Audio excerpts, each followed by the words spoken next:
Selamat datang buat teman-teman. Karena ini sesinya sangat terbatas, boleh di-share ya video video conference-nya karena kita terbatas hanya untuk 20 orang. Jadi kalau Aksen Talk sebelumnya itu ratusan orang, kita pengen sebenarnya untuk diskusi ini tuh kayak tatap muka gitu loh. Bisa langsung nanya, bisa langsung motong, karena ini kayak ada ya kayak gathering kecil lah gitu. Mungkin untuk teman-teman yang mic-nya belum dimatikan, saya mau tolong dimatikan dulu. Nanti ketika misalnya untuk diskusi, nanti saya coba nyalakan mic-nya untuk kita, kalau misalnya ada yang mau nanya langsung, boleh mic-nya dinyalakan. Jadi kalau untuk sekarang mungkin videonya boleh dinyalakan, mic-nya dimatikan dulu. Oke, Assalamualaikum warahmatullahi wabarakatuh, teman-teman. Perkenalkan, saya dari Aksen Responsible Architecture. Di sini juga hadir beberapa teman dari Aksen Studio. Selamat datang di Aksen Talks. Judul kali ini adalah Owning a House Before 30 While Enjoying the New Normal. Seru banget ya judulnya. Gue juga belum tahu apa yang akan disampaikan oleh Gia dan Ejam. Pasti surprisingly mungkin teman-teman juga akan mendapatkan isu-isu yang menarik. Jadi siapkan pertanyaan-pertanyaan terbaik. Kemarin kita sudah recap pertanyaan teman-teman. Cuma memang kalau misalnya ada update, silakan. Di bawah ada kolom chat. Bisa mulai bertanya dari sekarang. Jadi mungkin bisa gua cut pertanyaan-pertanyaannya. Nanti gua langsung tanyakan atau misalnya teman-teman bisa langsung tanyakan ke Gia dan Ejam. Oke, bismillahirrahmanirrahim. Kita mulai.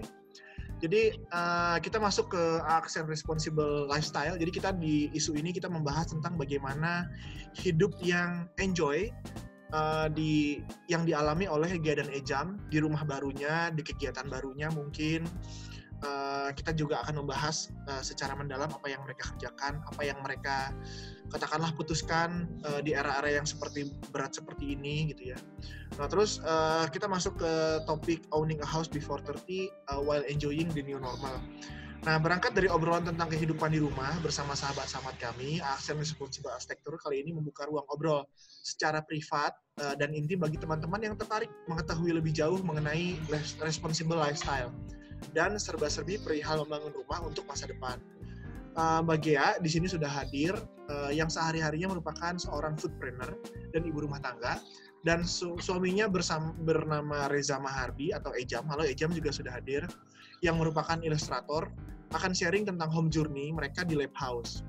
Dari suka duka membangun rumah hingga cerita dari rumah dengan responsible lifestyle yang penuh eksperimen terutama di new normal living saat ini. Setelah sharing session, akan ada virtual consultation bagi teman-teman yang ingin membangun rumah di jangka pendek ataupun jangka panjang nantinya. Di sini akan ada tujuannya, ada dua, yaitu sharing session dari Mbak Gia Anissa dan Mas Reza Mahardi tentang home journey mereka di masa umur 20-an. Ini hebatnya, mereka bisa membeli rumah, membangun rumah custom, umurnya masih 20-an, di bawah umur 30. Terus akan ada virtual consultation bersama speaker dan Aksen Responsible Architecture terkait membangun rumah dalam jangka pendek maupun jangka panjang. Oke, sekian eksplanasi singkat kita, Mbak Gea dan Mas Ejam. Kalau misalnya ada materi, boleh di-share screen dari sekarang. Waktu dan tempat dipersilahkan. Oke, halo semuanya. By the way, jadi gini, kan yang ngerancang rumah ini kan Joe. Ya, terus Aksen. Joe ngasih nama Lab House. Itu kenapa Joe? Mungkin ada yang belum tahu kenapa lo namain ini Lab House dulu. Dulu diskusi sama tim sih, gue berpikir bahwa ini tuh rumah tuh kayak laboratorium karena dibanding orang-orang lain yang berkesibukan ngantor, gue lihat bahwa dari dulu lu sangat enjoy di rumah gitu. Jadi gue pengen nganggap bahwa ini laboratorium bersama untuk Ejam mengembangkan karya dan Gea misalnya untuk bikin frozen food-nya, atau bikin menu-menu baru buat kedai tiasa atau cemimin gitu. Jadi memang ya istilahnya corona ini plus minus ya buat lu. Ini jadi kepribadian lu tuh bener-bener muncul di sini gitu ya. Jadi makin hidup rumahnya, lu nya juga makin enjoy dan konten Instagramnya makin banyak. Saking gak ada kerjaan. Oke. Ya, Lab House sangat merangkum apa yang kita cita-citakan ya sebenarnya ya. Ya udah mulai Gia dulu aja kali ya ceritanya. Iya. Jadi tentang journey-nya. Jadi emang selama ini kan emang usahanya tuh dari rumah. Semenjak melahirkan Ben kan emang nggak mau kerja kan langsung resign. Memang pengen nyari uang dari rumah dengan menjadi tukang jualan, entrepreneur apapun itu. Nah, Ternyata terus sebelum ini, jadi cerita dulu ya, sebelumnya tuh saya sama Ejam tinggal di apartemen, terus saya hamil 9 bulan pindah ke rumah mertua karena udah mau melahirkan. Lalu di rumah mertua kita selama 2 tahunan. 2 tahunan. Di rumahnya Ejam berarti ya? Di rumahnya Ejam. Oke. Rumahnya Ejam. Di situ pastilah pokoknya sebagai keluarga baru sebenarnya kita pengen punya space sendiri sebenarnya kan. Pengen punya pokoknya ruang waktu sendiri sama keluarga kecil kita gitu. Time by time di dalam rumah mertua itu pokoknya kita kayak bertekad kita Ben makin gede pun kita kan pengen parentingnya mandiri segala macam, kita harus punya rumah. Dari situ pertamanya pokoknya jadi bahasan karena sebenarnya rumah yang kita tinggalin itu rumah Ejam, udah buat Ejam gitu, tapi enggak, kita kayak pengen tinggal sendiri gitu. Dari situ kita berusaha deh tuh mulai nabung sedikit-sedikit dari Ejam, dari mural, dari hasil muralnya ditabungin, saya juga dari usaha ditabungin sampai cukup untuk DP sekitar sekian. Enggak, jadi sebenarnya proses nabung kita tuh paralel dengan proses kita nyari. Jadi sebenarnya kita tuh dari awal belum menentukan apakah kita mau beli rumah jadikah atau kita mau beli tanahkah atau gimana gitu, sampai akhirnya waktu itu yang nyari yang ketemu ya. Ini ada Pak Riki. Pak Riki mana Riki? Halo. Nah, dia yang punya tanah nih. Riki, mana Pak Riki? Say hi Pak Riki. Halo, udah datang Pak Riki. Sampai akhirnya menemukan sebuah iklan bahwa ada klaster di dekat rumah kita waktu itu ya, di daerah Cisaranten yang ready katanya. Nah, waktu itu tuh kita langsung cek ke lapangan. Hubungin kontak personnya Pak Riki, beliau menyanggupi untuk ketemu dan langsung ke lapangan. Akhirnya ke lapangan, ternyata di lapangan site-nya belum terbangun. Jadi kita jadi kita ngobrol sama Pak Riki. Pak Riki, kalau misalnya ini di Kafling ini salah satu rumahnya kita bangun sesuai dengan desain kita, apakah memungkinkan gitu. Waktu itu kita diskusi dengan Pak Riki gitu. Dan ternyata bisa. Dan syukur sekali Pak Riki mengabulkan gitu waktu itu tuh. Dengan dibangunnya sama Pak Rikinya sebagai kontraktornya. Sebagai kontraktor gitu. Dan juga pengembang. Waktu itu Pak Riki kan pemilik tanah ini gitu kan, pemilik sekaligus pengembangnya juga gitu. Nah, dan dari sana kita baru deh mikirin dengan luasan tanah ini tuh berapa ya Bu? Ini 100 meter ya Rik? Ya 100 meter. 100 meter. Memanjang gitu, jadi 5 kali 20. Kali 20. Mulai deh itu kita cari-cari akan seperti apa sih. Jadi paralel juga nih prosesnya, akan seperti apa sih outputnya dan kebutuhan apakah yang perlu kita wadahi di dalam rumah ini gitu. Oke. Siap. Mas Ejam, kalau misalnya ada bahan yang mungkin dipresentasikan dulu boleh? Oh boleh. Ini sebenarnya foto-foto yang selayang pandang di rumah kita, tapi saya share screen aja ya. Kita share screen. Ada nggak? Udah aman, kelihatan. Oke. Nah. Siap, bisa di full screen. Oke. By the way, saya inget banget sih dulu pas nge-DP rumah ini, kayak semua rekening kita ditarik uangnya sampai sisa 16.000 buat DP segitunya. Jadi emang apa? Jadi itu yang tadi kan ada pertanyaan Alan, apa yang harus disiapkan? Tekad. Berani nggak nyuci rekening sampai 16.000, sampai gue ke Indomaret gak bisa bayar waktu itu. Terus gue cek, kok nggak ada duitnya, udah hilang semua. Jadi emang ya itu yang tadi, kemauan, tekad campur nabung sih. Nabungnya agak edan.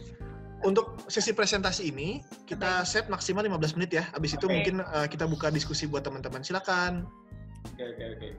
Oke. Oke, jadi ini tadi nyambung sih dari setelah kita ngobrol sama Pak Riki, maka akhirnya kita langsung deh ngontak Aksen, langsung ngontak Jo. Karena kan suka banyak yang nanya gimana sih cara meng-hire arsitek, mencari arsitek atau kriteria arsitek mana sih yang cocok gitu. Ya itu mah kayak jodoh-jodohan lagi ya Ge. Maksudnya alhamdulillahnya gitu kita sama Jo personally udah lumayan cukup kenal gitu, jadi Jo juga bisa lebih banyak tahu tentang keseharian kita atau kepribadian kita, kebutuhan gitu. Kita kurang lebih kayaknya Jo tahu, dan kebetulan kita juga udah pernah main ke project-nya ya Jo yang dibuat sama Aksen waktu itu namanya Norhouse. Tuh ya. Oh datang ya waktu lu open house? Oke. Kurang lebih yang kita mau kayak banyaknya pencahayaan alami dan lain-lain tuh Aksen cover gitu, dan plus kenal, jadi udahlah Jo aja. By the way, kalau ada yang belum tahu, Ejam juga arsitek. Oke. Mantan arsitek. Mantap ya. Ya pokoknya secara prinsip tuh kita cocok sama Aksen dan Jo gitu. Jo juga tahu banget bahwa yang namanya Ejam dan Gea itu nggak butuh meja kantor gitu ya, nggak butuh kubikel buat bekerja, dan akhirnya kita menggodok kebutuhan apa aja sih yang bisa kita masukin ke dalam lahan seluas 100 meter persegi ini. Karena kita juga orangnya kebetulan terbuka, jadi emang pengennya yang di bawah kayak open space gitu, nggak ada sekat. Bahkan nggak punya ruang tamu kita ya ruang keluarga kita sih. Mana? Oh iya.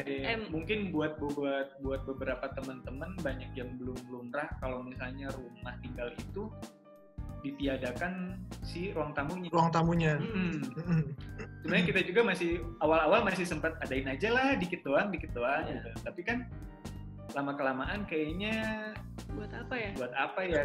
Kayak yang akan bertambah. Karena dulu itu gue diskusi dulu sama Ejam sih. Jadi Jam udahlah, kalau memang kita punya ruang yang terbatas, ingat aja prinsipnya Starbucks, your third place. Jadi kalau misalnya mau bertamu, kita datang ke Starbucks. Kalau mau ini di kafe aja lah. Ya, jadi kita mendefinisikan ulang siapa sih tamu yang bakal ke rumah kita gitu. Yang akan masuk ke rumah tentu akan lebih kelasnya lebih intim gitu loh, lebih dekat. Hingga akhirnya si ruang tamu kita nggak adain gitu. Gitu. Ini kan kalau dilihat di fotonya itu di pintu yang di belakang kaktus itu pintu utama kita. Nah masuk tuh langsung ruang TV ini. Ya tamu juga duduk aja di situ kan. Tamu juga duduk aja di situ gitu. Terus nah di sini sebagai yang nggak kerja kantoran, memang saya sama Ejam kerjanya di rumah. Udah kayak orang musuhan, kadang-kadang nggak ngobrol juga gitu. Jadi Ejam dengan karyanya dia ngegambar setiap hari di iPad, saya dengan kerjaan saya ya terserah kita aja mau duduk di mana. Kalau saya biasanya di meja makan, Ejam di meja kerja gitu. Jadi dengan si open space ini juga kita kerja ya, Ben main bisa kelihatan juga, dan Ben bisa tetap gangguin kita, dalam arti kita bisa tetap main sama dia sambil kerja meskipun agak kurang kondusif kadang-kadang, tapi itu lebih nyaman sih ke hati daripada ninggalin dia gitu. Terus ini kan jadi nyambung gitu konsep si Live House tadi, bahwa satu rumah ini isinya laboratorium kita untuk berkarya gitu, dan nggak kebatas lagi tembok jadinya. Di sini Nah, yang kita suka nih dari sini tuh, ini kalau di rumah kita setiap hari nggak usah pakai lampu, karena ada skylight dari Aksen, desain dari Aksen. Kita benar-benar nggak pernah pakai lampu sampai sore, sampai maghrib juga nggak pernah pakai lampu. Ya cukup eco-friendly. Tapi nggak panas ya jam 12? Nggak. Nah, karena kita kan open space gitu ya, nggak ada sekat, hampir tidak ada sekat di lantai dasar. Jadi kalaupun ada pengap, tinggal kita buka-buka aja jendelanya ke halaman belakang. Terus berdasarkan pengalaman di rumah yang lama, di rumah lama kita tuh barangnya banyak sekali, banyak banget.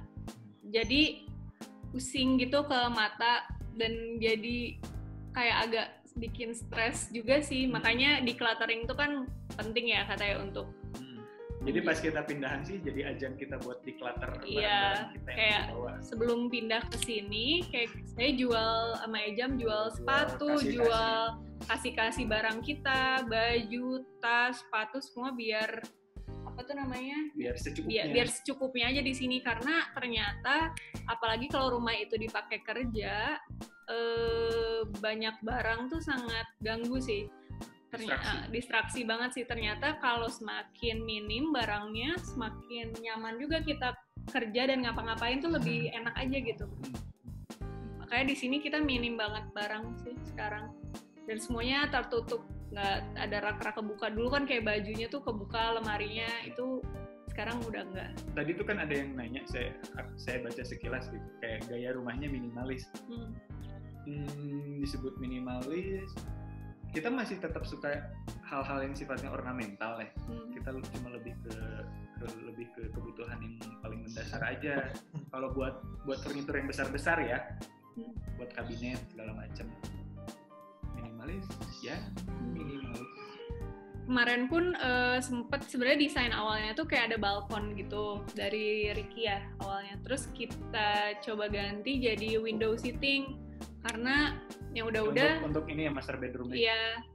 Karena biasanya yang udah-udah balkonnya tuh suka nggak kepake. Kebetulan memang nggak ada yang ngerokok juga sih saya sama Ejam, jadi nggak terlalu perlu. Sebenarnya sejujurnya jawabannya lebih bukan buat apa ya? Karena buat apa kita itu balkon di kamar utama buat di perumahan tanpa view seperti kita ini unfaedah gitu. Jadi waktu itu Joe came up dengan window seating idea gitu. Gimana kalau di master bedroomnya kita jadiin window seating buat duduk-duduk cantik. Dan sebenarnya kalau misalnya ada yang datang gitu kayak paket. Wow. Kerasanya sekarang. Apalagi sekarang beneran dari atas kayak taruh aja di pagar. Jendelanya gede gitu ya, dan satu. Dan ini juga kebetulan hadap timur, jadi kalau pagi-pagi kalau mau berjemur gitu nggak usah keluar, jadi tinggal buka jendela. Alhamdulillahnya dapat yang hadap timur. Di Kavling Parigi ini ada 4 rumah dan kita kebagian yang hadap timur ya. Nah biasanya kayak di spot ini juga Ejam atau saya suka kerja, baca buku, dengar musik apa ya, tetap aja dengan band di sekitar kita gitu. Karena kita harus berdamai dengan segala dengan segala keadaan. Kalau zaman sekarang ya kerja ada anak ya gimana lagi gitu. Nih Mbak Nana. Nah, jadi emang juggling banget sih between-nya itu sih work life balance di rumah. Dan kita tuh paling seneng kan tadi ada kegiatan indoor kita kayak gitu ya, kerja di meja segala macam. Nah di rumah kita ini ada ruang, ada space belakang, lebarnya 5 meter, panjangnya 5 meter juga. Itu sekarang kita jadikan taman belakang, sekaligus buat jemur pakaian gitu, sekaligus buat duduk-duduk. Kalau misalnya mau ada teman-teman nanti kita di belakang gitu, atau buat dia olahraga kadang-kadang. Buat band, olahraga, buat jemur pakaian, buat apa aja sih sebenarnya all in one. Nah, si lahan sisa ini tuh sebenarnya sudah direncanakan untuk masa depan. Jadi Aksen Joe waktu itu sudah merancang bahwa si space ini tuh nantinya bakal ada ruangan dengan fungsi gitu. Kalau nanti ada duitnya. Ya apapun itu gitu. Mau itu nanti ada duitnya ataukah ya ada anak baru. Ada anak baru, udah ada desainnya juga dari Aksen untuk tahap 2 ya. Ya mungkin nyambung dari pertanyaan teman-teman apa rumah tumbuh seperti apa sih kalau di Lab House. Nah ini ada space di belakang yang memang sudah direncanakan. Tapi ini ada cerita unik nih. Oke. Si Jo, kita agak berdebat tentang ini waktu itu. Jo nggak mau ada rumput. Jo nggak mau ada rumput, nggak mau ada tanaman. Tapi lu nggak ribet apa gitu-gitu. Iya, karena waktu itu Jo ininya concernnya. Jo pengen apa Jo? Iya, Jo concern tentang maintenance. Bener. Iya Jo ya. Ternyata Ejam jadi suka berkebun ya, jadi ya bagus. Iya. Ternyata saya green thumb. Nah, si corona ini, COVID ini gimana caranya aja kan biar hidupnya agak-agak waras. Kalau saya ke olahraga, kalau Ejam ya ke gardening ini. Tiap hari banget loh, Ejam gardening. Dia juga tiap hari olahraga. Ejam main ke rumah nanti Ejam ya, banyak yang ini harus dicukur. Ya, ternyata space rumah kalau disiapkan dengan baik tuh bisa lo bikin hidup kita tuh balance gitu.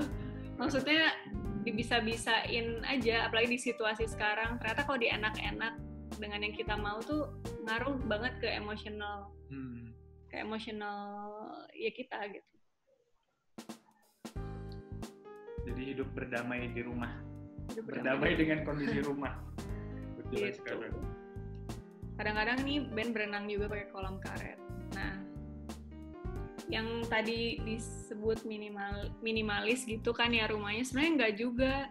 Tuh kita senang juga ada hiasan atau apa, tapi memang nggak banyak sih. Oh, tapi kita tuh suka ini keyword dari waktu itu yang diobrolin kerja juga. Kita tuh suka tentang kejujuran form, kejujuran material. Jadi it is as it is gitu. Jadi kayak misalnya kalau kayu ya kita pakai kayu gitu, elemen kayu.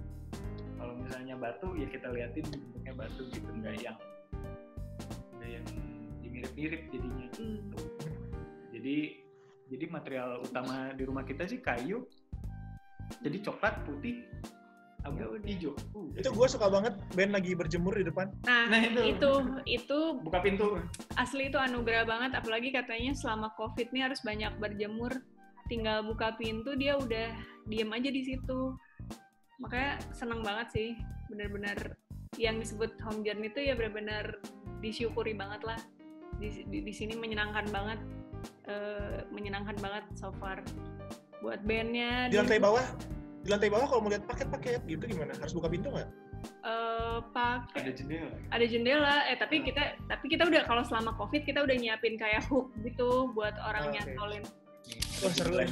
Sorry guys. Nah tuh pertanyaannya Mas Imam tuh kelihatan tuh, katanya diminta walkthrough. Paket di situ. Nah, dibuka pintu sini. Paket. Jadi iya. Ada ini. Kalau ada jadi gini, Ben itu kebetulan cerita dikit, dia tuh alergian hasil tes darahnya. Kerjaannya kalau nggak batuk pilek gitu. Itu juga salah satu kenapa pengen punya rumah sendiri yang gimana caranya bisa sehat secara airflow dan cahaya gitu. Karena emang bener ya, aku emang beneran nggak bohong sih. Dulu tuh si Ben ke dokter tuh kayak sebulan Ben dirawat tuh setahun Ben dirawat setahun sekali, kayak sering sakit gitu loh. Tapi alhamdulillah so far semenjak pindah jangan sampai, tapi belum sakit gitu Jo. Mungkin ternyata rumah yang pencahayaannya baik, airflow-nya baik tuh ternyata ngaruh untuk kesehatan anak kecil. Kalau dulu waktu kita kuliah ya Jam ya, ada namanya dulu karena kita mungkin Unpar ya, ada namanya dosen Feng Shui namanya Pak Mauro. Jadi kita diajarin Feng Shui. Cuma yang kita ambil positifnya, Feng Shui itu sebenarnya bukan mistis atau mitos gitu atau klinik. Kita belajar bahwa Feng Shui itu adalah fisika bangunan. Yep. Jadi bagaimana mengatur udara, cahaya masuk ke dalam, gimana bangunan supaya nggak debuan, itu tuh semua diatur. Jadi bisa dibilang rumah lu tuh adalah Feng Shui-nya bagus. Iya. Amin ya. Tapi emang benar-benar kerasa soalnya. Karena rumah yang bagus itu punya Qi. Qi itu apa sih? Qi itu energi kebaikan. Amin. Tapi benar ya, itu sebagai ibu gue ngerasa banget sih si Ben di sini lebih baik gitu. Ternyata ngaruh, rumah tuh ngaruh. Ya. Lingkungan tuh ngaruh. Gitu. Terus apa lagi nih? Nah ini kalau mau lihat skylight di rumah kita. Ini persis di atas sofa apa, depan TV. Kalau lihat ke bawah kayak gini. Hambur-hamburan itu cahaya di rumah ini. Ini udah ada skylight, ada lagi glass block di pinggirnya. Karena rumah kita nih kebetulan belakang sampingnya banget itu beranghang dan ada lahan yang memang belum dibangun. Jadi sama sekali nggak ketutup banget cahaya. Liatin dong glass blocknya yang rare. Gue juga Oh ya, ini nyari glass block setengah mati karena kita pengen nggak mau ada motifnya, meskipun cuma kayak ombak-ombak kelihatan gitu. Kelihatan di sini ya. Iya, gue aja nggak dapet, gila lu. Jadi ini bener-bener plain, nyari sampai ke Bogor gitu. Diangkut, kayak mahalan ngangkutnya daripada glass blocknya, nggak apa-apa lah. Aduh. Gitu. Oke. Jadi sebenarnya rumahnya nggak yang besar gitu, tapi cukup ternyata cukup untuk keluarga baru dengan anak kecil 1 gitu. Kayaknya 2. Karena layout rumah kita tuh kamar tidur kita di atas semua. Jadi lantai 1 blong, lantai 2 baru deh area privat kayak kamar tidur, kamar mandi segala macam. Emang sih kamarnya bukan yang gede gitu, tapi cukup buat tidur, nggak masalah juga, malah jadi lebih enak juga kan. Beres-beresnya apa gitu. Oke, siap. Supaya masuk ke sesi selanjutnya, Gia dan Ejam, kita sambil buka pertanyaan ya. Boleh. Dari teman-teman. Ini gue lihat kemarin dari Google Form ada beberapa pertanyaan yang menarik. Ini gue highlight beberapa. Gue coba sampaikan ya. Ini gue coba bacakan dari Mbak Windy Permatasari. Sudah hadir belum ya? Ini Mbak Windy Santoso ya. Halo Mbak Windy. Ini pertanyaannya mungkin bisa langsung dijawab nanti sama Gia dan Ejam. Tapi kalau misalnya Mbak Windy misalnya kurang jelas atau mau menambahkan, silakan ditambahkan ya pertanyaannya. Kita coba bacakan pertanyaannya. Pertanyaan adalah bagaimana cara mengelola keuangan atau mengelola lifestyle di era yang segalanya serba uang, namun tetap bisa menabung untuk rumah. Oke. Gitu ya Mbak Windy pertanyaannya. Iya. Oke, jadi gini, emang kita harus, kalau aku sih kemarin emang sama Ejam benar-benar membatasi diri yang kayak kita nggak beli barang-barang mahal nggak penting gitu loh, benar-benar nggak beli tas mahal, nggak beli sepatu mahal kayak gitu-gitu. Paling kegiatan mahal dalam tanda kutip yang kita lakuin tuh cuma traveling. Tapi maksudnya nggak yang tiba-tiba brand apa ngeluarin apa terus pengen beli gitu. Iya. Terus kalau saya sendiri sebagai ibu rumah tangga emang jadi gini, emang boros banget kan dulu, tapi kita nggak bisa kayak gitu terus kan. Kita harus berubah, makanya di handphone saya aja ada kayak aplikasi Money Lover sama Money Manager untuk benar-benar mencatat semua pengeluaran A to Z gitu, sampai benar-benar parkir pun. Parkir mall gitu kan lumayan ya, misalnya tiba-tiba 21.000 atau berapa, terus kayak pengeluaran GoFood, jadi kita udah tahu ketika hari itu misalnya ya, udah 200.000 apa udah 300.000 sehari udah kayak stop, udah nggak usah pesen GoFood, nggak usah pesen apa kalau per harinya tuh udah mencapai maksimumnya gitu, kebayang nggak sih? Kecuali kalau ya ada yang urgent seperti Ben sakit dan lain-lain. Terus kedua, kita juga semenjak waktu itu Ben pernah dirawat kayak cuma DBD gitu, terus kayak habis 29 juta, akhirnya besoknya kita semua apply asuransi jiwa, saya, Ejam, sama Ben. Jadi itu juga penting, karena ternyata setelah itu Ben dirawat 2 kali. Kalau misalnya 2 kali dirawat lagi, keluar lagi uang tanpa asuransi itu mungkin beda ceritanya ya, uang buat DP rumah pakai lagi. Jadi si asuransi jiwa buat keluarga itu dilengkapin gitu. Emang bete sih kadang kayak bayar, tapi kan belum tentu dipakai, tapi lebih bete tuh kalau ntar pas kena tau nggak ada ruginya juga, nanti kan buat uang pertanggungan buat warisan Ben gitu. Terus apalagi ya? Terus oh ya ini, kita tuh kayak punya hobi nge-declutter barang-barang yang nggak perlu lewat OLX gitu. Itu lumayan loh. Kayak apapun yang lo kira nggak laku. Iya. Itu gue mengalami sih, asli. Sesimpel. Ada yang transaksi toke Jo 10 miliar. Kayak gue jual dot bekas punya band Mini Jumi, laku. Siapa yang mau beli dot bekas gitu? Tapi ada. Jadi dari itu pun kalau LX nggak usah heboh, fotonya tinggal kayak asal aja burem pun orang nggak masalah gitu. Iya. Jadi ada banyak. Berarti yang ke satu lu jago di cluttering, yang kedua sebenarnya lu jago jualan aja sebenarnya kayak. Karena gue ada beberapa yang nggak laku-laku juga di OLX nih.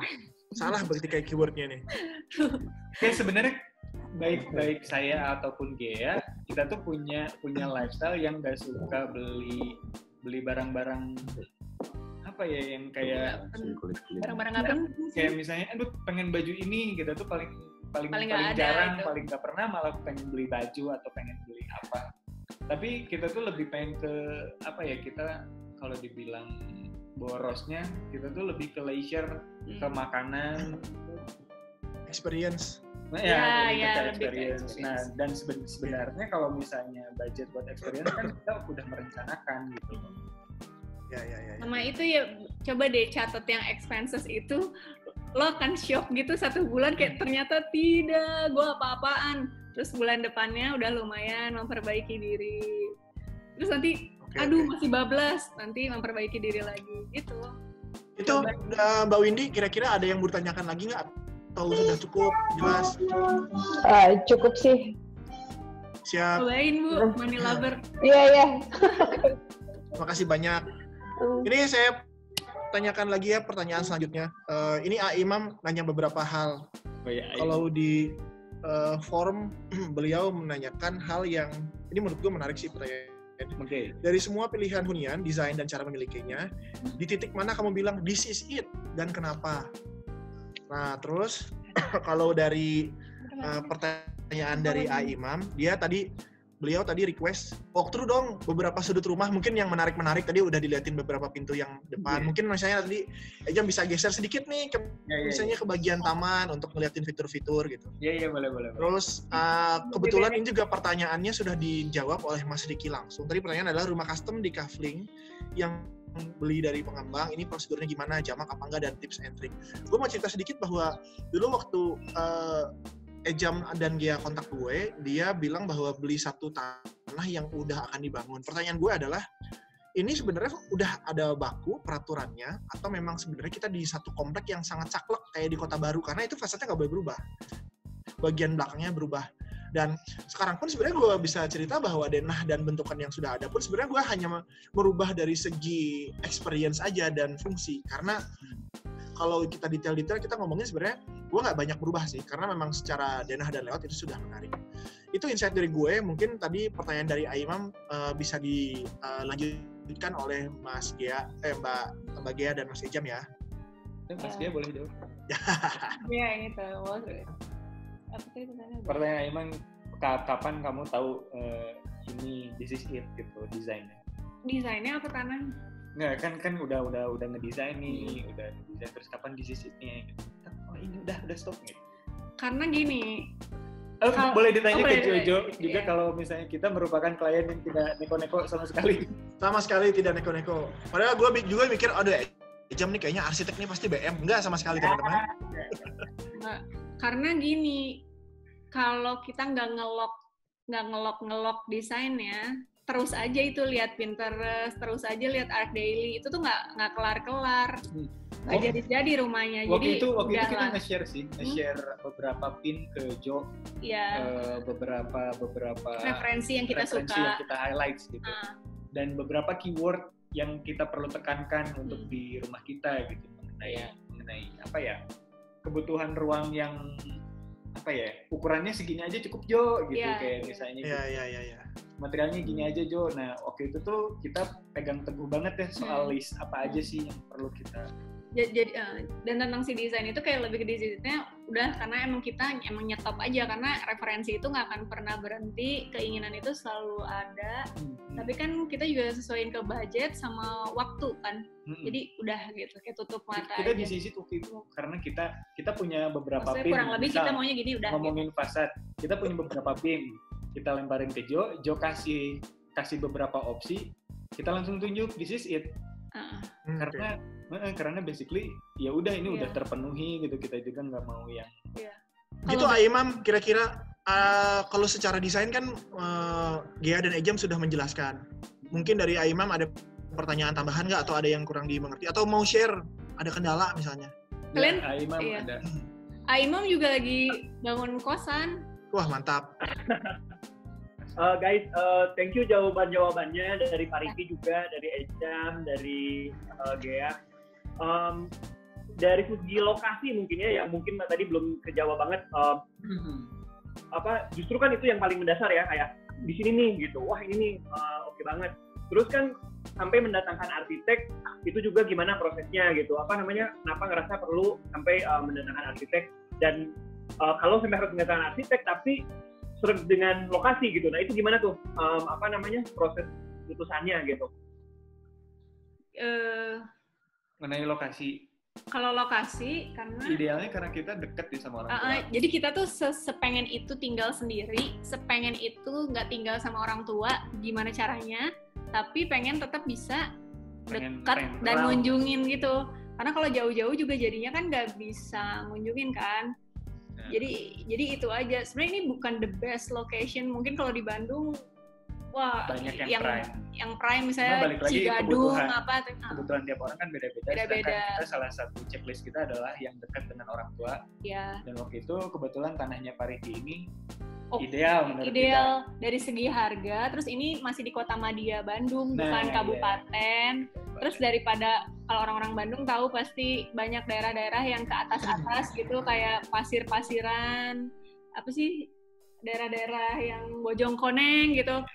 Ya kita nggak mau yang ke atas-atas, kayak pengen tetap di bawah, maksudnya di area bisa accessible gitu. Gojek lah, GoFood gitu. Ini jalan ya. Oh ya, Alan rumahnya di atas. Jadi itu. Oke. Aiman aman ya berarti ya jawabannya ya. Kenapa? Sambil kita diskusi lagi kalau misalnya ada yang kurang. Arsitek. Kenapa? Karena kita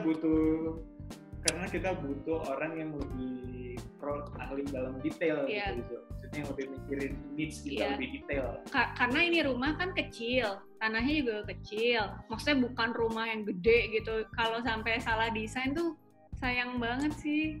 Maksudnya kita udah capek nyari duit sampai rekening sisa 16.000 ya kan. Maksudnya udahlah sekalian aja gitu. Meski kecil tetap nyaman. Meski kecil tetap nyaman. Siap. Boleh lanjut ke pertanyaan berikutnya ya, Gea dan Ejam. Ini pertanyaan dari Shelly. Halo Shelly, sudah hadir. Halo Shell. Kebetulan Shelly juga arsitek nih. Halo Lena. Halo Lena. Ini ada pertanyaan dari Shelly nih, gue coba tanyakan. Karena beliau arsitek dan mungkin lebih jago dari gue, jadi teknis-teknis, udahlah kita nggak usah bahas teknis. Kita bahas tentang bisnis dan kaitannya dengan corona. Ini menarik nih, karena tadi kita ngomonginnya selalu desain, teknis gitu ya. Ini pertanyaan yang menarik dari Shelly yang gue coba highlight adalah, untuk saya yang anti nyicil, karena ketakutan akan bisnis yang tidak menentu, apalagi dengan pandemi gini, terbukti mengerikannya cicilan. Apakah ada tips and trick dari Gea dan Ejam? Gitu ya Shelly ya pertanyaannya? Oke. Iya emang lagi susah, tapi kalau kita ini klise sih, tapi kalau diusahain itu sebenarnya masih bisa. Kalau misalnya kayak Tiasa, kita jadi, atau Cemin jadi punya frozen food kan. Terus sebenarnya tetaplah di balik corona yang sucks ini tetap masih banyak hikmahnya. Jadinya kita punya konsumen di luar Bandung misalnya sekarang. Ya. Memang kalau omset dine in gitu, saya di tahap nggak mau lihat laporan harian. Kayak bodo amat, gue cuma mau peduliin frozen food. Saking emang sejelek itu. Kayak kita juga punya ini kan Airbnb buat disewa-sewain. 3 bulan ini kosong. Sama sekali nihil? Sama sekali. Sally juga punya kan? Sally nilai bagus banget. Dahem apa, Sel? 90. Nah itu. Bisa dicek Instagramnya. Bisa dicek Instagramnya, bagus banget. Linknya di bawah sini. Sering dipakai syuting. Ya maksudnya ini memang masa sulit. Tips and triknya adalah ya udah, maksudnya kita hidupnya juga semakin secukupnya aja ya, pengeluaran juga benar-benar diperketat gitu. Terus dan tadi kayak tetap mencoba mencari zen gitu aja, misalnya dengan jam gardening, saya olahraga, kayak saya tiap hari olahraga, kalau skip sekali saya rungsing asli. Jadi emang pasti kita punya cara masing-masing sih untuk tetap balance di situasi kayak gini. Kalau dari bisnis yang udah ada sih, kita kayak misalnya Cemimin atau Tiasa, kita tuh jadi nyobain ngepromosiin hampir di semua channel yang tersedia gitu. Jadi yang tadinya nggak aktif milis Facebook atau milis gitu, jadi kita message-in gitu satu persatu gitu, atau yang tadinya nggak punya home delivery jadi kita bikinin home delivery gitu. Jadi hampir semua cara untuk bisnis existing kita cobain gitu. Kayak saya setiap hari bangun dengan udah terbiasa bikin to-do listnya juga bukan di handphone, kayak di kertas dengan bolpen. Itu tuh harus benar-benar diselesaiin setiap harinya, mau sambil main, mau sambil masak, mau sambil apapun, itu to-do list harus beres. Salah satunya misalnya ya nge-DM public figure via akun Tiasa gitu. Iya beneran, kayak minimal sehari tuh 5, siapa tahu ada yang nyangkut. Kayak saya juga nggak pernah mikir gimana caranya sih itu Tiasa bisa dimakan sama Andin, apa si Giwi Mala idola saya gitu. Kalau nggak gara-gara corona saya nekat DM. Maksudnya jadi ya si corona ini emang memaksa kita keluar dari zona nyaman dan kayak push our limit aja. Kayak bener-bener ibaratnya saya kayak jual diri, bukan jual diri sih, kayak nawar-nawarin via DM, itu tuh saya nggak pernah lakuin kalau nggak karena corona gitu. Tapi kalau mau dibilang sekarang sepi gitu ya, ternyata sebenarnya masih ada loh uang di warga-warga sana. Kan sudah dilihat ya di video-video yang di Pasar Baru, ternyata ada loh belanja tuh. Tapi memang ternyata Tanah Abang penuh guys. Ternyata masih penuh, ya udah berarti tinggal ya udah kita tetap jualan aja gitu, kita tetap persisten gitu. Apa yang kita lakuin. Iya. Nah, ini saya mau bertanya ke Mbak Seli sekarang. Halo Mbak Seli, ini kalau sekarang pertimbangan yang nggak mau nyicil nih, kenapa nih? Apakah dari pertimbangan syariah, non syariah, atau ya gue takut aja gara-gara bisnis gue nggak stabil nih sekarang gitu? Sebenarnya ya itu sih takut, ya itu pemasukannya kan tidak pasti tiap bulan. Itu dan berapa persen sih amannya dari pemasukan kita, baiknya si cicilan ini. Kayak aku tuh mikirnya apakah lebih baik si uangnya kumpulin dulu untuk akhirnya nanti beli cash gitu. Tapi emang pasti lama sih ya kayak gitu. Itu ideal banget Sel, itu udah mah riba tapi keren banget kan Sel, Joska. Oh iya kan kamu. Nih keren banget ini nge-hire Joska untuk mengaudit keuangan dia. Wow, keren. Ya, lumayan sih, kebantu banget itu. Kalau enggak kayaknya masa kayak gini nggak bertahan tuh gue. Berapaan sih? Tapi boleh di-share.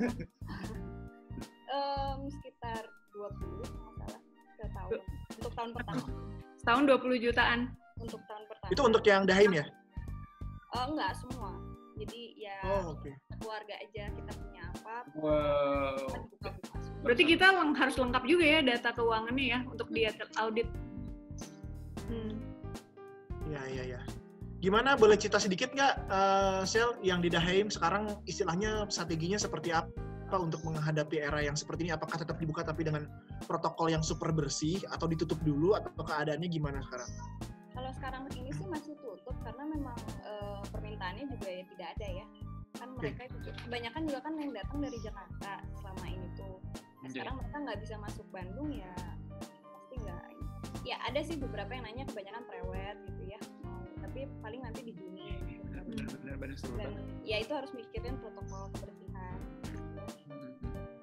Yang mana memang kedepannya pun setelah beres lockdown, setelah beres corona ini harus nyiapin protokol itu kan biasanya.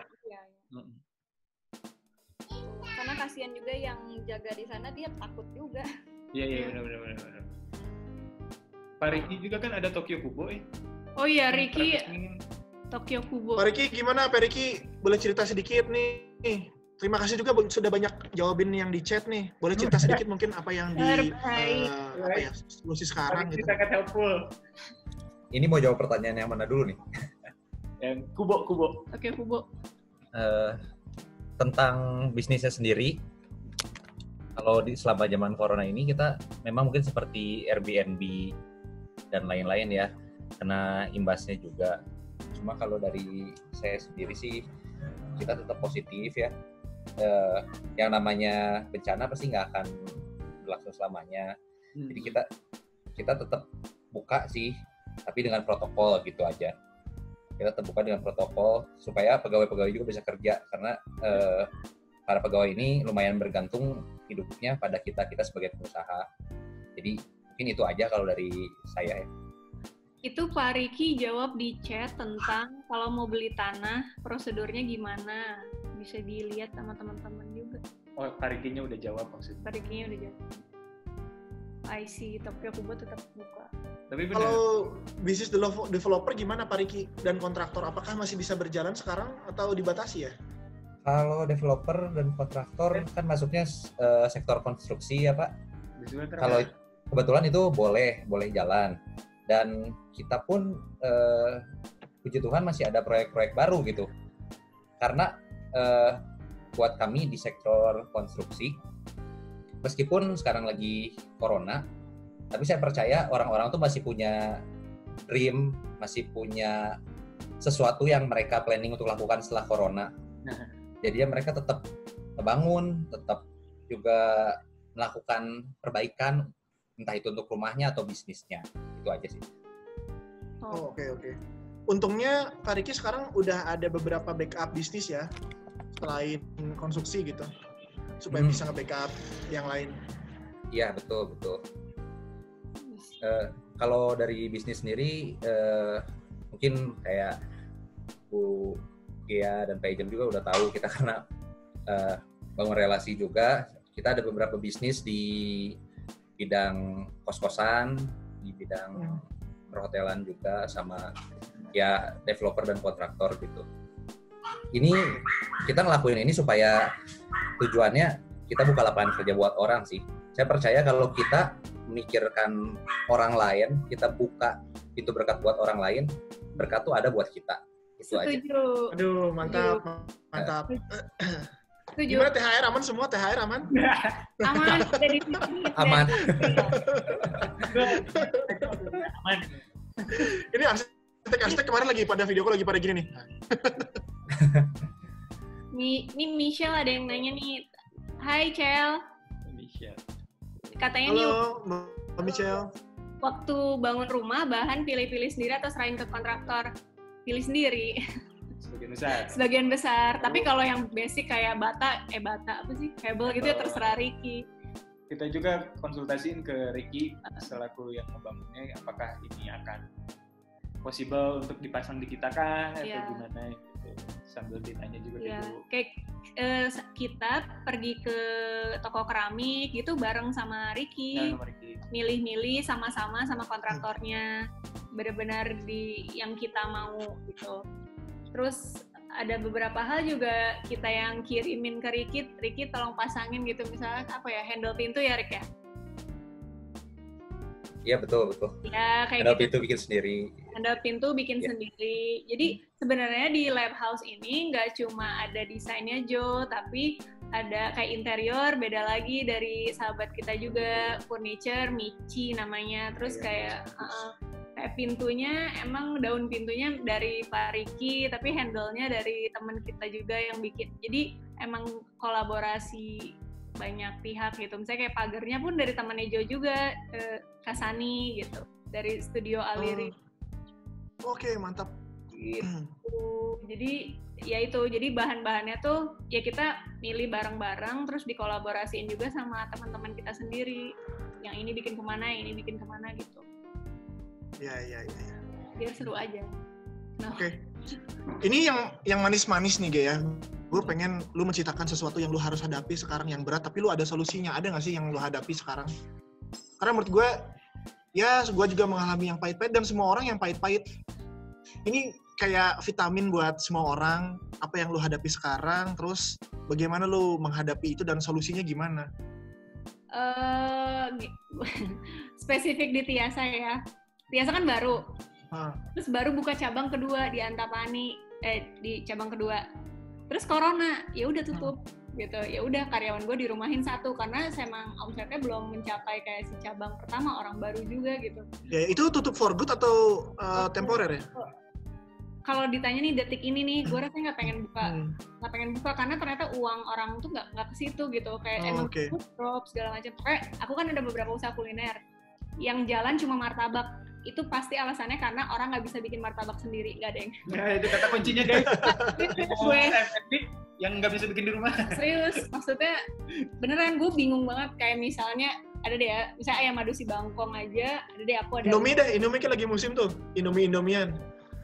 Iya, ya gitu. Jadi emang kalau dipikirin emang gila juga ya, baru buka usaha pastinya keluar modal cukup banyak, pastinya belum balik modal, tapi emang udah emang kayak gini. Tapi kan jangan sedih ya, emang bukan kita doang kan sedunia, ya udah gitu.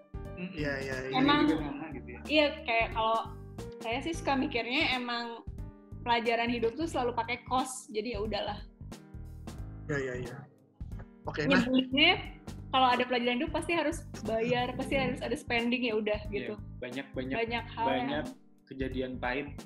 Jadi gini, kita tuh sebenarnya sekarang lagi di kondisi bleeding gitu, lagi berdarah. Nah, kita tuh harusnya cepat-cepat tahu di mana sih lokasi kita berdarahnya dan cepat-cepat kita tutup. Cepat-cepat kita cut kalau misalnya itu berhubungan dengan cost apalagi. Nah, kemarin juga kalau dari Cemimin sih banyak merumahkan beberapa karyawan gitu. Bahkan Cemimin baru buka juga kan ya di Cijambe. Sampai akhirnya tadinya 3 cabang sekarang jadi cuma 1 cabang. Iya. Banyak hal pahit yang harus kita telan, tapi di sisi lain harus tetap jalan gitu. Jadi kayak yang gue lihat juga di Instagram, kita kan semua lagi susah ya. Lu juga gue juga ngerti bahwa lu harus menutup Sitiasa 1 cabang itu gara-gara keputusan yang harus diambil dan berat ini. Tapi lu tetap lu masih bisa sekarang bergerak sosial gitu. Lu membagikan sembako, itu boleh cerita nggak? Itu kok bisa sih, dan kenapa lu mau berrepot-repot seperti itu gitu? Karena harus sih. Sebagian dari harta kita harta orang ini. Ya itu 2. Tapi jadi ini emang sebenarnya gue mirip sih sama Pak Riki. Gue tuh selalu mikir kalau kita membagikan kebahagiaan kayak rezeki atau apapun ke orang tuh ada berkah lain aja untuk kita. Sebenarnya berkah tuh nggak harus rezeki yang sama ke kita, tapi setidaknya hati hangat aja tuh udah berkah. Karena kan bukan duit ya, karena di situasi sekarang tuh hati tuh sebenarnya nggak nyaman gitu, dan dengan melakukan hal-hal buat orang lain dan buat orang lain tuh gue tuh pribadi, kita tuh kayak hangat gitu loh ke hati, gimana ya gue bilangnya ya. Dan itu tuh nggak bisa dibayar. Jadi tetap dilakuin. Kalau ada yang tahu film Klaus, film animasi tentang nyeritain tentang Santa Claus, itu tuh ada quotes-nya dari si Santa Claus-nya. Si Claus-nya bilang kalau simple kindness tuh menular. Nah, kita tuh berusaha tetap melakukan hal simple yang menurut kita kind gitu untuk dilakukan, dan kita berharap itu bisa nular buat orang. Tapi kayak alhamdulillahnya kayak kesini kayak ada aja jalan keluarnya ya. Iya. Nggak tahu juga gitu. Dan mungkin ya karena tingkat kepasrahannya itu juga kali ya. Di titik emang udah nggak mau ambil pusing. Kayak udah omset jelek nggak usah dilihat. Lo fokus aja sama yang bagus. Maksudnya, karena semua orang gitu ya. Karena semua orang lagi kayak gini cepatnya. Kalau kata Mardigo yang diuntungkan siapa? Mardigo siapa sih? Gitu.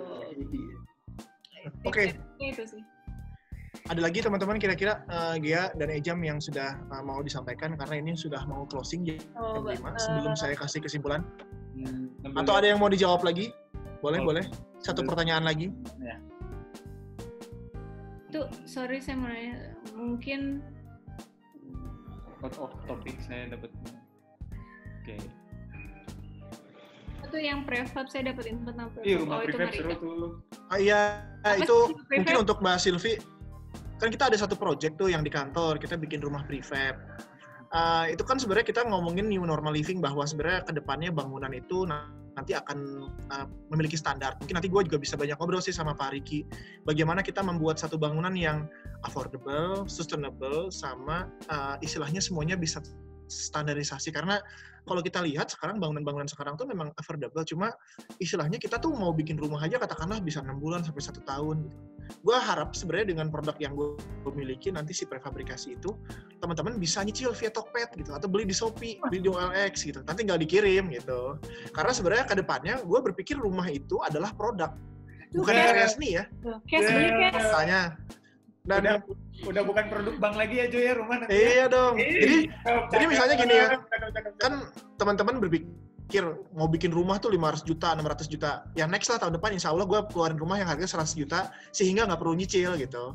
Jual mobil aja, mobil nggak perlu, kita pakai gokar aja barang. Nah, gue zaman sekarang nggak dipakai. Gue setuju banget, makanya kita jual mobil ganti yang murah. Iya, nggak usah nyicil-nyicil, kita langsung aja beli. Dan itu kan sebenarnya gue berpikir bahwa bangunan prefab itu bukan hanya untuk rumah, tapi misalnya Tiasa mau bikin di depan pelataran TSM gitu ya, di pelataran PVJ yang kontraknya cuma 3 bulan, 6 bulan nanti dipindahin aja gitu. Bansang itu sih Mbak Silvi kira-kira mau bikin 100 cabang pakai prefab. Yes, gas. Ya itu sih kemarin juga kita collab sama Ricky loh, Ricky juga mau bikin prefab. Ayo Pak Ricky, kita kolaborasi, karena ya menurut gue ya di era seperti ini kita nggak bisa saing-saingan lah, kita kolaborasi aja. Di gue pun banyak PR-nya. Siap, kalau misalnya udah, gue coba tutup ya teman-teman. Terima kasih banyak, sesinya sudah sangat padat. Gue coba bacakan kesimpulan dulu ya teman-teman dari yang sudah kita bicarakan. Ada 3 poin. Yang pertama adalah poin terpenting untuk bisa membangun rumah adalah tekad dan nekat yang terukur. Jadi ingat ya, jangan hanya tekad, tapi nekat yang terukur. Harus berani all out, terutama secara persiapan finansial. Tapi jangan juga takut-takutan, karena memang harus kita nekat ya. Lagi. Terus yang kedua, rumah yang terencana dari awal akan berguna untuk masa panjang atau masa ke depan. Terutama bagaimana membuat rumah yang memiliki energi baik dari cahaya dan udara misalnya, sehingga membuat produktivitas itu menjadi meningkat. Terus yang ketiga, yang terakhir, kesimpulannya adalah di saat new normal ini, hubungan kita dan rumah akan menjadi lebih dekat. Jadi rumah itu jadi anak kedua. Jadi band anak ke-1, lab house anak kedua.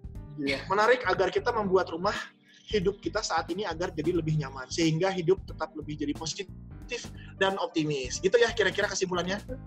Thank you. Nah, terus di saat terakhir ini mungkin minta kalimat penutup dong dari Gea dan Ejam buat teman-teman yang sudah hadir. Terima kasih teman-teman yang udah banyak yang udah meluangkan waktunya untuk ngabuburit. Semoga ada manfaatnya. Walkthrough sebentar mungkin nanti ya. Ayo boleh. Nah sebelum walkthrough kita foto bareng dulu ya teman-teman. Jadi yang teman-teman belum dinyalakan videonya, kita minta supaya nyalain videonya supaya nanti bisa kita share fotonya di grup teman-teman ya. Seru. Ayo kita nyalakan videonya. Nah, kan cakep-cakep lo. Lagi di kebon. Halo Gilbert. Wah, masker terus nih, higienis nih, warung Sombar, semangat. Mantap Roa sama cakalangnya. Oh.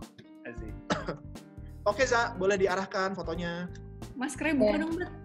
Mbak Silvi sama Mbak Rizky mau dinyalain. Mbak Silvi. Sama Mbak Ayla Hamdani. Halo Mas Riki, satu lagi di planet ya kayaknya ya. Itu lagi di mana? Di Margahayu kayaknya. Wow, lagi di planet. Oke, 1, 2, 3.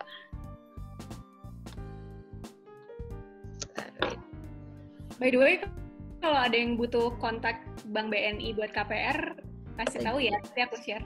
Siap, nanti di grup boleh di-share ya. Itu gue bikinkan grup. Nanti mungkin kalau misalnya ada pertanyaan-pertanyaan yang bisa ini, ya kita bisa ngobrol lebih lanjut lah. Karena ya di saat sekarang pun gue kan makhluk sosial ya. Ketika nggak bisa teman ngobrol ya susah. Mungkin dengan adanya diskusi ini kita jadi lebih lanjut berteman, lebih jauh. Iya. Gitu kira-kira. Oke, pertanyaan dari request-nya Aimam ya. Boleh dong sedikit walkthrough si rumahnya. Masih jam. Iya, lah ketahuan gue belum beres nih. Saya aja biar Gea yang jadi model. Jadi kita walkthrough dari depan aja ya. Oke. Dikit. Gue paling suka handle pintunya sih. Micin juara di kayunya. Tutup dulu ceritanya. Oh ya. Oke guys, Sekarang kita lagi di luar guys. Dan gini rasanya jadi apa nih? Ayo guys, kita unboxing rumahnya guys. Unboxingnya guys. Rumahnya kecil, tapi cukup enak. Tuh. Kan masuk, terus udah langsung ruang tamu. Ruang apa sih? Ruang TV. Nah, ini tuh kita secara spesifik minta ke Jo buat ada ruang perantara antara ruang luar sama ruang dalam, yaitu berupa selasar yang kita tiru dari rumahnya Nobita. Iya benar. Buat buka sendal.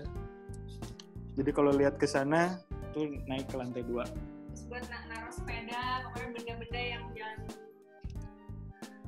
ya gitulah. Kotor Maaf nanti ya, di rumah. Namanya new normal kan? Gitu. Ini ruang TV tadi, kalau itu kan langsung keluar. Nih, kalau lihat ke atas begitu.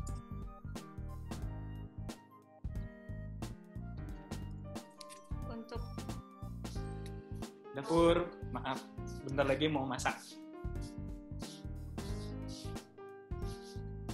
Ini tadi halaman belakang yang direncanakan untuk dibangun nanti kalau. Aduh, enak, hegar banget ininya, tanaman-tanamannya. Ternyata udah sebanyak ini. Ini kayaknya tiap minggu belanja nih. Wow, enggak. Alat-alat kebersihan dan cucian tuh. Ya, begitulah. Wah, rapi banget, mantap. Itu kalau dilihat dari belakang. Kayak di tempat syuting Parasite. Bener. Kalau ke atas begitu. Paling lihat ini ya, window seating. Iya. Ini toilet ada. Jadi toilet ada 3, meskipun rumahnya kecil, toiletnya ada 3. Tapi yang ini untuk kayak tamu atau kita pipis doang gitu sih. Sesuai fungsinya, toilet sesuai aja. kebutuhan. Nggak ada shower. Terus kalau misalnya tadi kan ke atas. Di situ. Jadi hampir tiap sudut rumahnya kena cahaya alami sih. Bandnya di mana, Ben? Ya, si Bennya lagi ke rumah nenek. Oh. Dekat. Nih. Ini rumah Ben. Rumah Ben, kamarnya Ben. Wow. Kecil tapi cukup. Mau ngapain gede-gede kan? Susah beresinnya. Oh. Kayak gitu aja. Nah, ini kamar kita yang tadi ada si window seating-nya itu. Gitu. Asik banget ya jemuran di sini. Hah? Jemur? Oh iya. Jemuran kalau pagi-pagi. Oh. Nah. Jadi ya itu kayak misalnya kayak gini aja sudut ini didesain sama Jo. Jendela gitu-gitu dibikin sama Pak Riki, tapi untuk window seating sofanya ya ke orang interior. Gitu. Ini sih Glass block yang polos, nggak ada di Bandung katanya. gitu. Ya belum nemu Simple, kecil tapi cukup kok buat keluarga baru. Yang penting tinggal mandiri sendiri. Tujuannya Siap. Nuhun juga ya Pak Riki sudah dibikinin bangunan yang bagus, super detail. Nuhun juga buat Michi, buat Sani, pagernya, kolaborasi, dan Mamang Kebon luar biasa, jadi bagus banget. Tanamannya indoor dan outdoor. Gitu sih, teman-teman, sesi formalnya udah kita lakukan selama sejam. Alhamdulillah, sangat menyenangkan ya. Saya juga jadi terakhir kesini sekitar 2 bulan lalu sebelum corona, dan ternyata banyak berubah, jadi banyak improvement karena yang mungkin banyak diberi hati ya rumahnya dan diberi nyawa sehingga jadi Gea dan Ejam banget gitu. Terus nanti Gea dan Ejam juga nanti saya add ya di grup WhatsApp-nya si Accent Talks yang Lab House ini. Jadi mungkin kalau teman-teman mau nanya lebih lanjut bagaimana proses KPR yang istilahnya bunganya fix, yang tidak riba gitu ya. Terus mungkin Mama Ejam bisa nge-share. riba tetap kayaknya, tapi ya lebih sedikit murah lah bunganya. By the way, kemarin gue juga kan KPR ini ya, gue tuh refinancing, terus gue ke BCA. Yang pertama gue lakukan adalah gue memilih bunganya yang flat, tidak floating. Dan yang gue nanya lagi, Mas saya itu sebenarnya punya orang tua yang sangat Islami. Gimana ya cara yakinkan orang tua saya bahwa ini tuh tidak riba? Ya udah Mas, saya ketemu aja. Terus saya temuin nih orang yang bankernya ini BCA ke orang tua saya, terus sampai orang tua saya bilang, iya yang kamu lakukan itu tidak riba. Kok bisa? Emang apa yang dibilang? Enggak, jadi ternyata si bapak yang istilahnya kreditur ini sangat haji banget, sangat Islami banget, dan dia bilang bahwa Bu, akad itu ada macam-macam. Jadi kalau misalnya kita menganggap bahwa ini adalah akad mudharabah ya, yang semuanya serba flat dan ditentukan untungnya di awal, itu sama seperti kita tuh berjualan. Contohnya gini ya Jam ya, gue jual jam harganya 100.000 ya, itu harganya bisa 3. Jadi kalau misalnya gue jam jual langsung, lu jual bayar cash, itu 100.000. Tapi kalau lu bayarnya 2 kali, itu bisa jadi 150.000. Kenapa? Itu adalah untung yang ditarik ke awal gitu. Nah itu prinsip bank juga seperti itu, dia bilang gitu. Nah terus gue bilang, ya alhamdulillah kalau gue boleh kredit ya, dan terus gue lanjutkan sampai sekarang gitu. Jadi balik lagi ke niatnya sih. Gue juga. Pencerahan banget sih. Ya udah. Itu sih, jadi kalau misalnya ada teman-teman yang kontra dengan ucapan gue, ayo kita diskusikan. Gue juga masih banyak belajar, gue banyak kurangnya teman-teman. Mudah-mudahan tadi yang gue sampaikan tidak ada yang melukai hati teman-teman. Kalau misalnya ada salah-salah, gue juga mohon maaf. Dengan ini kita tutup ya teman-teman, Accent Talks yang dengan judul lumayan panjang nih. Owning a house before 30 while enjoying new normal. Semoga jadi referensi yang baik buat teman-teman. Semoga ngabuburit ini juga berfaedah ya buat teman-teman juga.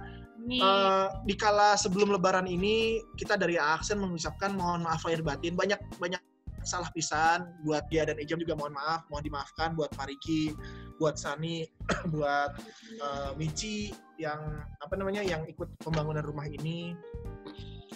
Terima kasih juga buat teman-teman yang sudah hadir. Terima kasih juga buat tim Accent Talks ya. Selamat Lebaran. Sehat selalu itu Lena. Ya, jangan mudik dulu. Kita stay safe aja di rumah, Netflix, internetan, nikmati IndiHome ya teman-teman. Itu gak pacaran pakai masker nih Gilbert. Dokter Nenoy. Udah. Makasih. Ya. Kita tutup ya teman-teman. Assalamualaikum warahmatullahi wabarakatuh. Waalaikumsalam warahmatullahi wabarakatuh.